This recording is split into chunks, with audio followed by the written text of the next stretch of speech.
রাতে যখন রান্না করতে হয় এত ঘুম পায় কি বলবো। মনে হয় যেন আমাকে যদি একটু ঘুমাতে দেয় না কেউ, একদম লেটকে পুরো ঘুমিয়ে পড়বো, একদম গভীর ঘুমে চলে যাবো। তোর ভালো লাগে না। আর কাজ বাজ শেষ করে যখন ঘুমাতে আসি, বিছানায় যদি পড়লাম, মানে কি বলবো, কোথায় যে ঘুম চলে যায় ভাল লাগে না। দূর দূর অবধি কোনো ঘুমের আত্মা পাত্তা পাওয়া যায় না। আমি ভাবি ব্যাং কি করবো এখন জেগে থেকে,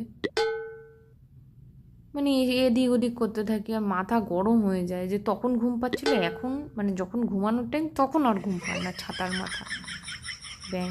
লাস্টে উঠে বসে থাকি চুপচাপ নিজের মতো করে, ভালো লাগে না। কি করি এখন? তোমাদেরও কি এরকম